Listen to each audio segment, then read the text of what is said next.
know the right answer. Should we just open may it not. up? Should we open it up for questions? Yes, or wait please. till people come in? I feel like the Phil Donahue of Sherry Hammond. So please raise your hands if you have a question. I'll come right over to you. Jeremy, I can always rely on you to get us started. I can't run, Jeremy. I got it. I told you I've been waiting 3 years for this one. Okay, bring it. Sometime in the last couple of years, the prayer for the Motzi changed. And it went from Motzi Lechem min haaretz, Amen, to Motzi Lechem min haaretz. B'tei avon. Okay, so first of all, what is that and why, basically? So we've been doing that for 20 years, just so that you know, since I got here. And in our house, we joke because there was a child who misheard it and says potato phone. So in our house now, we just say potato phone at the end. But Amen is reserved for when someone says a prayer on your behalf. So if the cantor says a prayer on our behalf, we say Amen afterwards because it's like right on. You're not traditionally supposed to Amen yourself because you've said it's not necessary. So there was kind of a movement in our movement where we transformed it from Amen into B'tei Avon, because we all say it together. If I said it on your behalf, then Amen would be appropriate. So that's why we changed it. And B'tei Avon means hearty appetite, enjoy, eat well, bon appetit. So that's what we're saying when we say B'tei Avon. And if someone were to eat a nice meal in Israel, or here if you wanted to speak Hebrew, you would say B'tei Avon, enjoy. I have a simple question. In Kaddish in normal times, we do not repeat one word, but this time we do. Lila, why? What is it, the El? La'ela, ula'ela. Yeah. You want to do it? I mislaid my Larry Hoffman guide. La'ela, ula'ela. There are certain repeats of words that sort of highlight God's sovereignty. And la'ela, to God, we sort of, what's the word I'm trying to think of? Emphasize, thank you. God's role in the Kaddish there. And so every once in a while you'll find those things. The other thing is the addition of, at the end, Yoshvei Tevel. At the end of the Kaddish, you say, Oseh Shalom b'mramav, hu yaseh shalom. May God who makes peace in heaven make peace for here. Oseh Shalom b'mramav, hu yaseh shalom. Aleinu ve'al kol Yisrael, for all of Israel. And several years ago, probably about 10 years ago, there were those who wanted to introduce the idea of we don't just pray for peace for us, right? We are universalists as Reformed Jews, and we also pray for peace for those who are not Jewish. And so we've added Yoshvei Tevel. That showed up in the Machzor with the new edition. They added it in to be more universal in that way, to pray for peace for everyone. And during COVID, because we were experiencing so much loss around us, Cantor and I made the decision to add it in to every service that we do now. So it's not written in the prayer book and the normal Shabbat one, but it is on the screen. Any other questions? Sam, you have one? What you guys gonna judge up for poem and also what the poem theme gonna be? What's the Purim theme going to be? Oh, we can't tell you that, Sam. That's you know, top secret. The Purim theme is always a surprise. But I'm glad you were brave enough to ask the question, though. We're open to suggestions, though.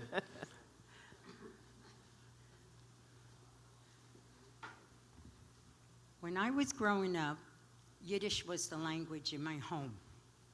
And when I went to temple, Yiddish was the language in temple. When did it change to Hebrew? And for what reason? That's a good question. If I had to take a stab at it, I would say that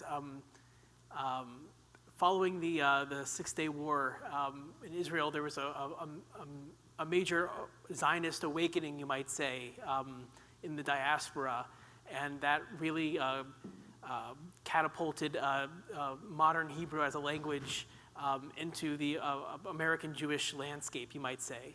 And so what before may have previously, people may have had reservations about using Hebrew for one reason or another, that kind of pride that was brought by Israel's victory during that time really kind of shifted people's perspective on Zionism in liberal circles and not liberal circles, and that Hebrew became kind of a staple in the sense of connecting ourselves to our brethren living in the land of Israel now, and that also that Yiddish has become more increasingly lost to us, essentially.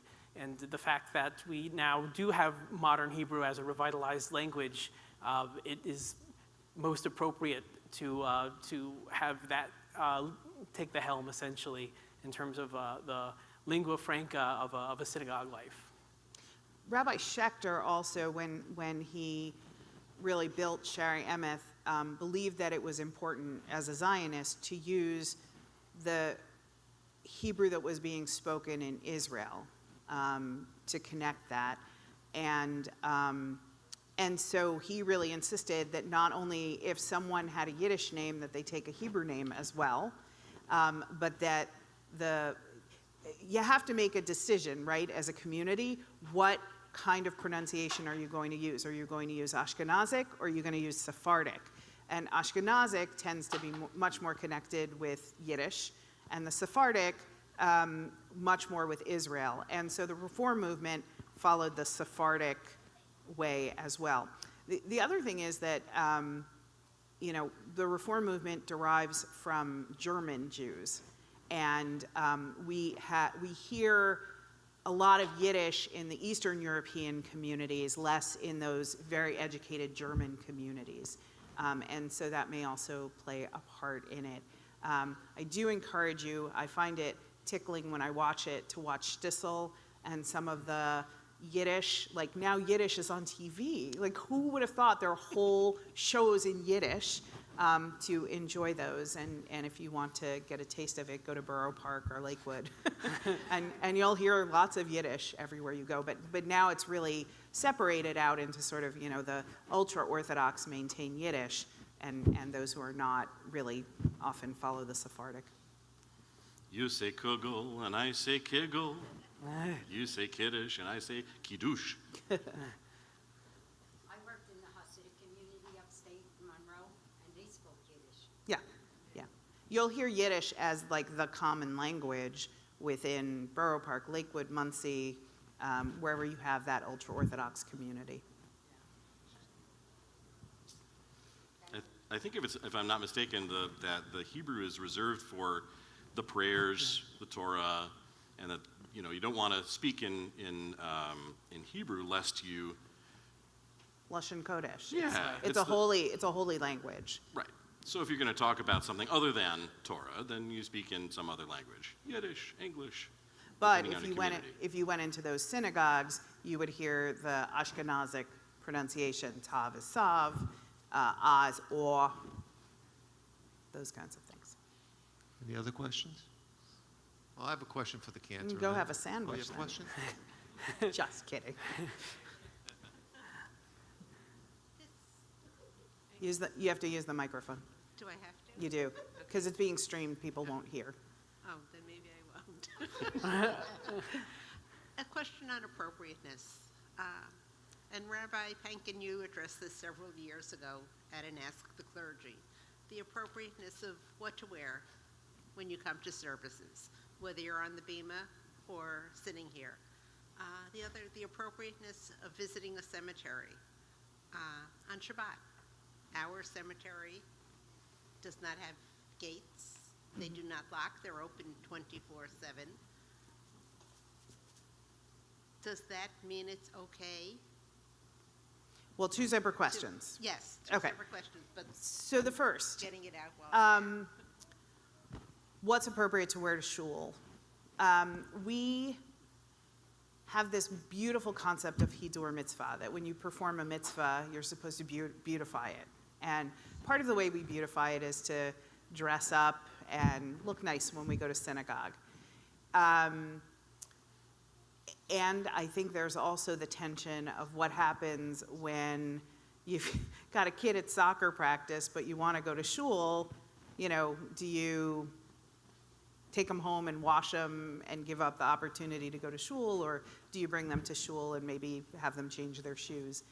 We're Reform Jews, so we respect people's individual choices. We encourage people to look nice, to make the mitzvah beautiful when they come to synagogue.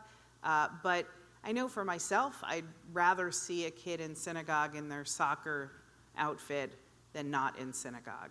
Like, that shouldn't keep people out. And that, to me, is like an issue of inclusivity. And also, you know what? Sometimes it is hard to get a teen here. There's negotiation we do as a parent.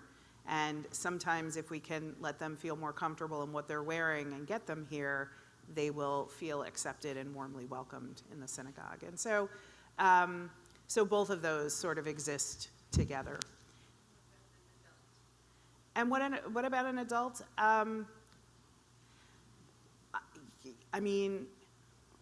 We hope adults know how to come to synagogue, but I'd also rather see an adult in synagogue not dressed up than, not in synagogue at all. That's my personal, and I think, maybe sometimes when we see something that doesn't strike us right in synagogue, to approach it with curiosity rather than judgment, and to think maybe there's something going on with that person. Maybe they just had surgery and the only thing they can wear is sweatpants. Maybe they don't have enough money to go and buy a nice outfit. It's not really our job, I think, as individuals to make those judgments. We encourage as a community to look nice and to look festive, but, maybe someone doesn't have the means to have a second pair of clothing that's nice for shul. So, I always say let's approach people with curiosity rather than judgment. I'm just happy when the room is filled. I think a lot of it had a change during COVID. I know that broadcasting from home, just as a leader, I felt a little over-encumbered with a tie and a coat and a talit over it, and so some of that went by the wayside. I would either wear a coat or a tie, but that was just from here up. Yeah, after COVID, we're pretty lucky no one's here in pajamas. Or a nice top on top and then sweatpants on the bottom, as we were doing for so long. And the question about the cemetery, traditionally, if you could walk there, you could go visit in the cemetery. The idea of keeping Shabbat separate from the cemetery was, the idea that, for instance, you don't do a Shiva Minyan at someone's house on Friday night. The expectation is that they come to synagogue. Because it's very easy in your grief, I think, to become very disconnected. And so the idea that we join with community and we bring ourselves to the community, I think, is the hope that it will keep people connected and supported by those around them. So as a Reform Jew, you could go to the cemetery anytime you want, but there's this interesting of priority of Shabbat. We want to maintain Shabbat. We want to maintain community even when people are mourning. And so we ask people to come to the synagogue to say Kaddish. Does that make sense? Yes?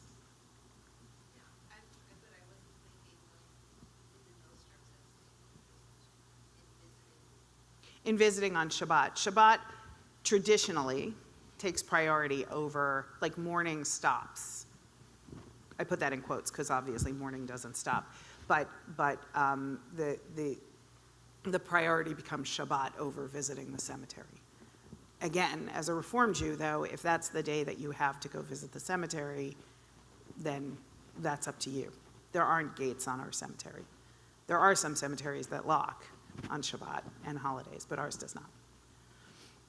If I can add something also, just about the question about clothing, just a quick anecdote about that. I remember the Friday before I moved to Israel for the first year of rabbinical school, when I was living at Delaware, in Delaware, and I had, moving was, a process, obviously, because I was in Delaware. I had to go back to New York, and then from New York to Israel. And so a lot of my clothing was, in boxes in transit to New York.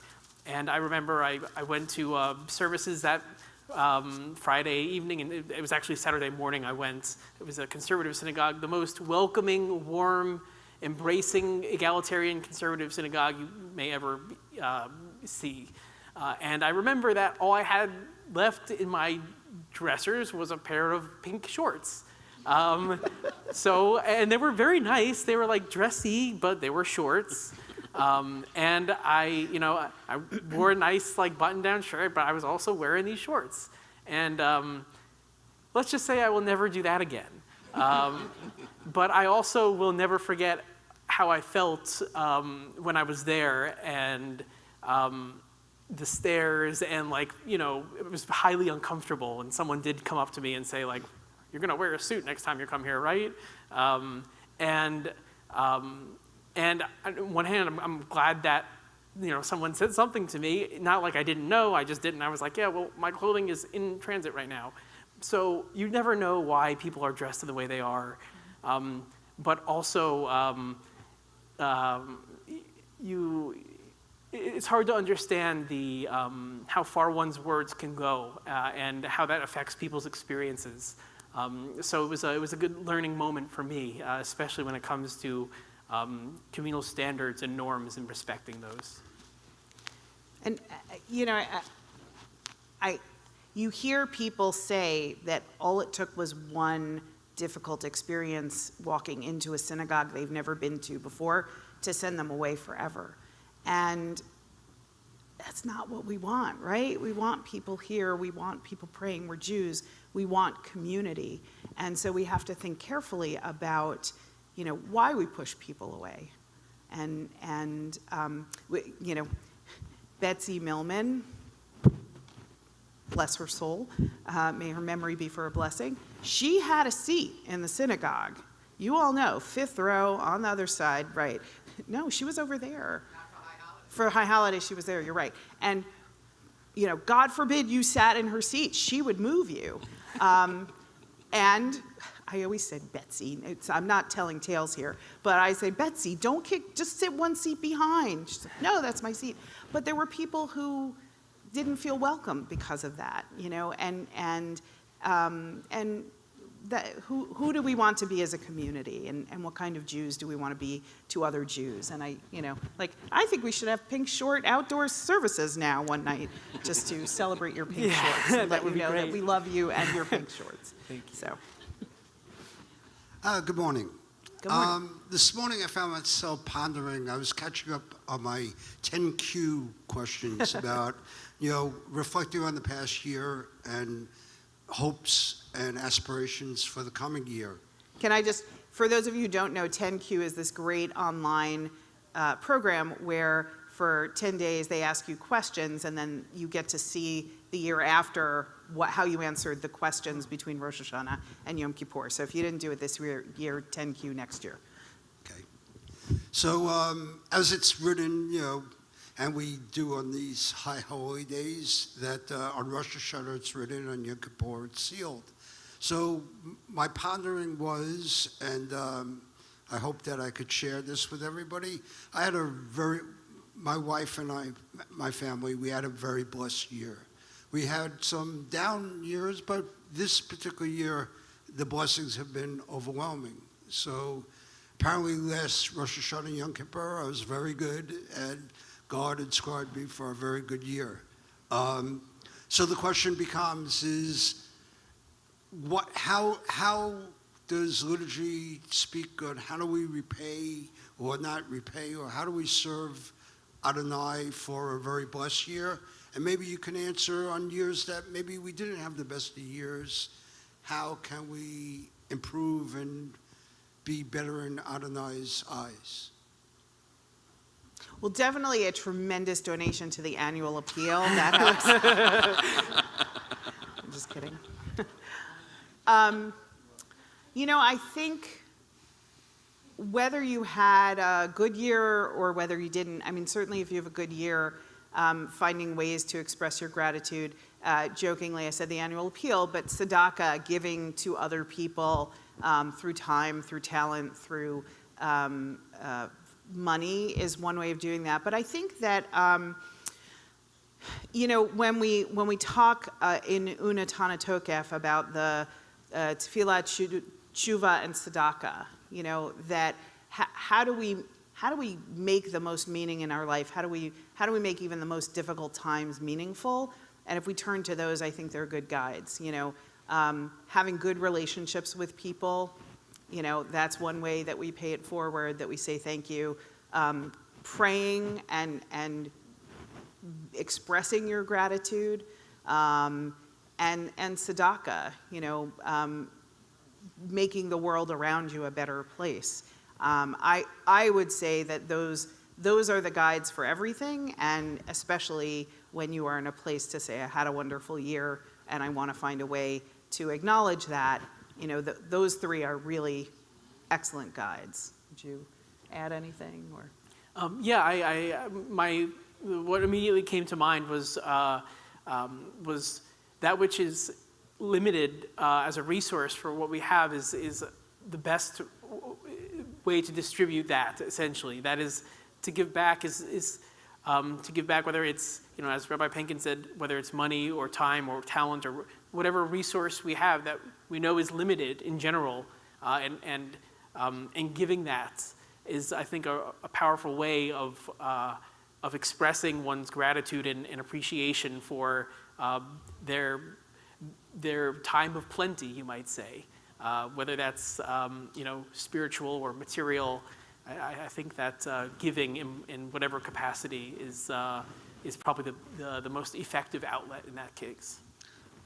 If we look back in the Torah, we find that there are different kinds of sacrifices that are made, some for wishing that we have a good year to come, and some that are what they call offerings of well-being, where you offer a sacrifice saying, thank you, God, I've been blessed. So we can take a page out of the Torah, not literally, please, we want to keep it together, but we take a lesson from the Torah and say there are times when we can say blessings, thanking God for having received our blessings, and times when we say, God, we need to do better, or we need to, we're offering us a prayer on behalf of, wanting to do better, receive better, that kind of thing. But I would also say when we sing Siman Tov U'Mazel Tov, when one person has something lucky happening to them, a simcha happening, and we sing Siman Tov U'Mazel Tov, literally we're saying, the stars are aligned for you, may it be aligned for us as well.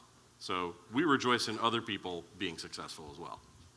And then one other thing I would add to that is that I think digging deeply into the moments that are good and creating reserves of gratitude, because it's the gratitude that helps us to get through the difficult times. And so being really aware of it and training yourself, building those muscles to approach the world with the attitude of gratitude, as the cantor likes to say, it strengthens us for the times when we need those reserves. So express it, show it, feel it, be in it, and hold on to it. One small thing I'll also add is that we recognize our blessings most easily when we don't have them.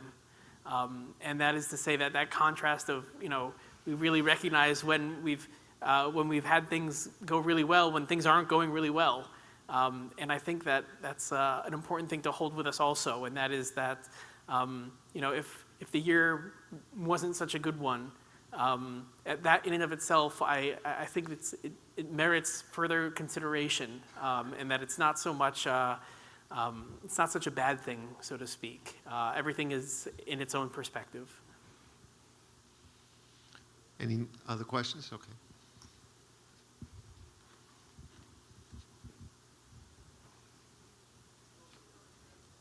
You mentioned earlier that there are movements within the Reform movement sometimes. Is there any movement to switch away from the binding of Isaac on the first day of Rosh Hashanah?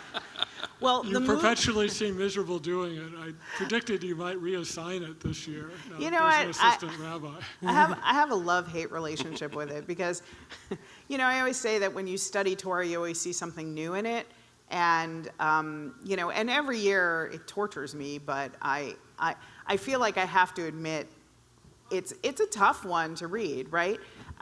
So there was one year that we focused on the Sarah and Hagar story, because that's all about relationships, right? Like Sarah kicks out Hagar, and Hagar is like languishing in the wilderness with her son dying because they have no water. And that's all about, like how sometimes we can be cruel to other people. And that seems like a really good, not go sacrifice your son, but that seems like a really appropriate Holy Day piece to read. But you'll notice in the prayer book that there are two options there. The creation of the world is one option, which makes sense because that's what we're celebrating at Rosh Hashanah, and then also the binding of Isaac. But let me ask you this, because people get very immersed in traditions, right? You come to hear certain things every year. If the cantor said, I'm going to sing Bob Dylan instead of Kol Nidre this year, people might be a little upset. So I hadn't even thought of that. How many of you need to hear the binding of Isaac every year? Raise your hand. Oh, well, that is extremely freeing. Okay.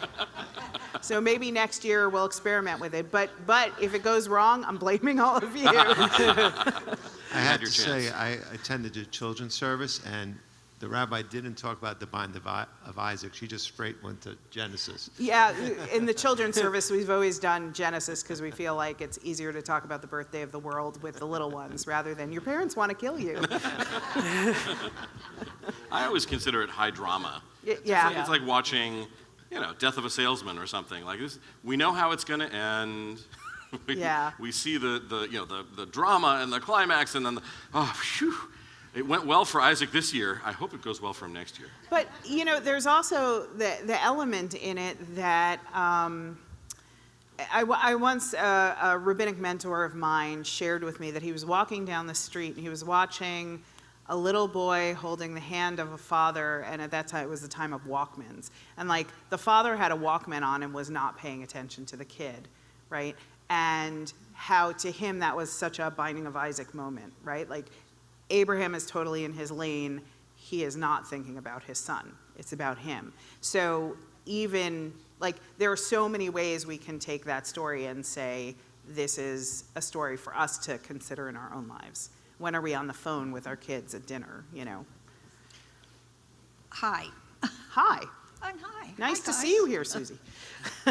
Talking about being steeped in tradition. So on Friday nights, I'm guessing that we like to keep the service to an hour. So, Cantor Wally, why do we leave out, for the most part, not all the time, but most of the time, prayers like Ahavat Olam being sung, Ritzeh being sung? You can see I'm in favor of all the singing. Who makes that decision, and why don't we add those in sometimes and take something else out? So I can tell you haven't been to services every single week, Because I in the weeks that you're try. not there, that's when we do the. Oh, sure. I don't believe that. No, we do. It depends on the week. Sometimes he will put Ritze in, and different. It also there's a key. I'm going to let you in. It's not a secret. We try to tell people, but people forget. The first Friday of the month is we try to really keep it to an hour long because it's geared towards family and children. And the second Friday of the month is the band Shabbat, so you're going to get more of the contemporary music. The third Friday of the month is the choir, which is when you're going to be more likely to hear Ritze and sort of those sort More of chorus, more choral choral pieces. pieces. And then the last Friday of the month is whatever we want to do. So it's the clergy choice. So if you're looking for those kinds of pieces, I would well, you're in the choir, so hopefully you'll be here. But you know, that's where you can find them. The contemporary Ahavat Olam is probably going to show up at the band Shabbat. But there is, Cantor makes the decision about what music he wants to do each week. And I will tell you, if you have favorites, let him know, Oh, and I'll he let will him happily know. put them in. For sure. Any questions?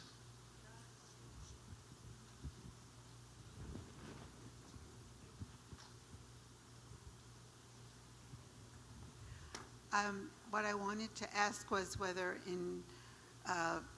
since they've had the tragedy with the hurricane in Florida and that area, is there any particular organizations that you favor in terms of making sure that if you make a donation there, it will be used appropriately or whatever?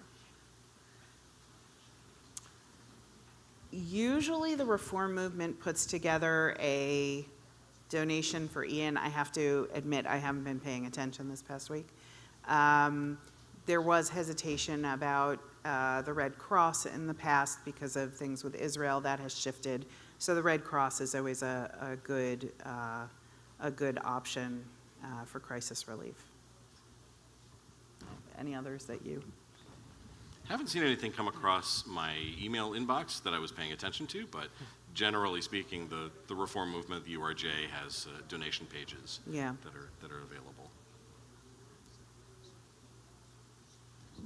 Questions? Local federations also sometimes do relief work.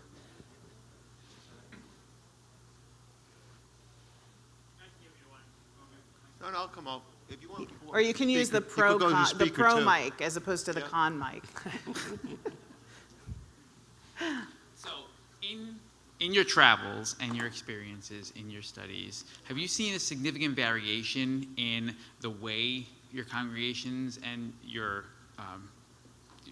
Reform Jews have worshipped, and from different locations before you guys settled down here?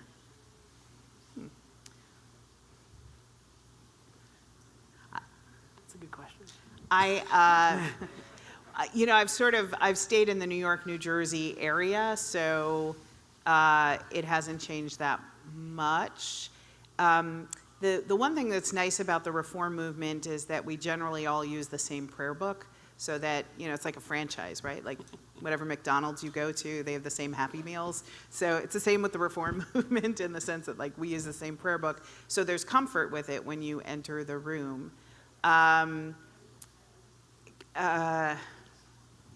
you lived in California. You probably have the Wish most. they all could be California Jews. With trying to think back, way back when I was serving a congregation in California so many years ago.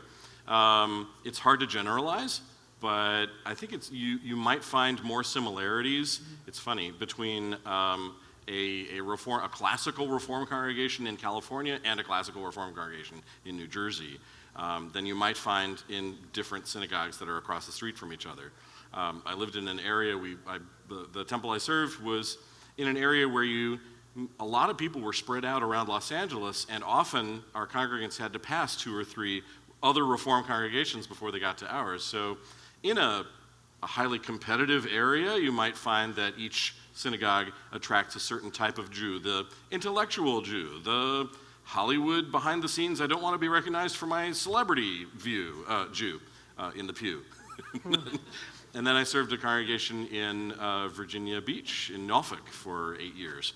And that was another style of Judaism. But I think people tend to seek out the community that they're most comfortable with. So I would say that as a generalization. My first high holiday pulpit was in Laramie, Wyoming. And I was there for 10 days from Rosh Hashanah through Yom Kippur. And the big difference there was that the ark had these weird notches in the back. And I said to the person who lent it to us, "What is it? Is it like a stereo ark? What is it?" He says, "No, it's my gun cabinet." I was like, well, that's beating your swords into plowshares, isn't it? So, sometimes you find some differences like that. But I would say, like in Wyoming, I've worked in Malibu, I've worked in Texas. Because we use the same liturgy, because we pick up on the same music, and we're part of a movement, a lot of whatever the trends are in the movement trickle down to different communities, and we end up picking them up. So yes, some differences more culturally, like what you're going to find for Oneg or the gun cabinet, but less in the liturgy. I'll add a bit to this also. We got the coasts covered, New York, California, and I just spent 4 years in Cincinnati, so I'll speak to the Midwest.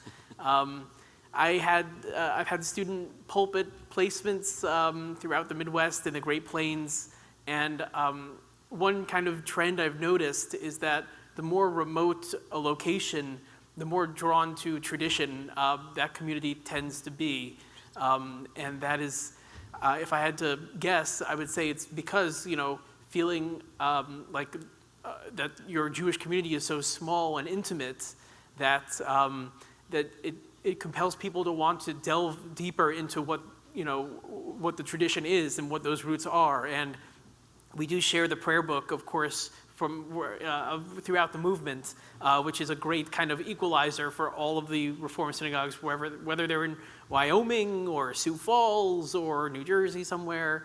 But one caveat to that is that many communities can't necessarily afford to purchase the latest prayer book.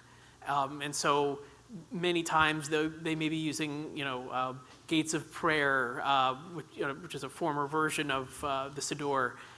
And so it doesn't reflect kind of the modern trends of the Reform movement, and that also adds to that kind of feeling of it being more traditional, you might say. So I think it also depends on who's there and how they want their Jewish community to look, but I think it adds some color to that photograph. One other difference that I would say is reliance on community. When you live in the New York, New Jersey area, you don't need to find Jews. You're going to trip over them at Bagel World, right? Like, you can get Jewish food and deli, and there's Jewish culture around you, and so you don't have to belong to community. But one thing I did find is, like in Laramie, Wyoming, there were like 36 Jews in the town, and they were all part of the community. When I worked in Texas, those kids from that camp all joined the same sororities to stay together, and that is a big difference in terms of the need for Jewish community and going out of your way to find it. I think we have time for one more question. 11. One more question, anybody?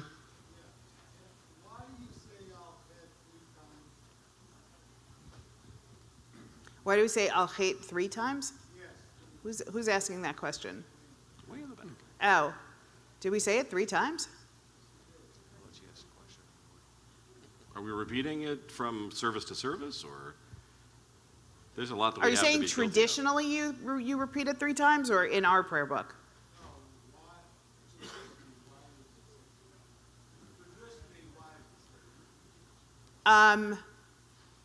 Traditionally, so to make sure you have thoroughly repented. There's a lot of repetition in a tradition. Are you talking about like an Orthodox conservative prayer book? Yeah, there's a lot of repetition to make sure the material has been covered, to make sure that you have fulfilled everything you're supposed to do. Like Kol Nidre, we're supposed to chant it 3 times. There is a lot of repetition in the same prayers to make sure that we're paying attention and focusing on it.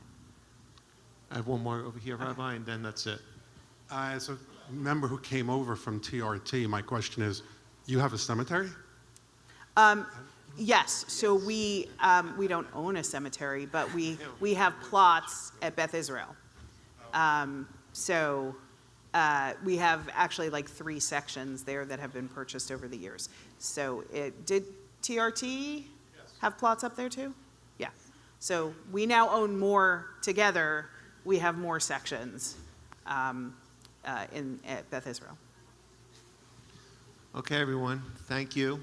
Thank you all. We invite you to get settled, and we will begin shortly.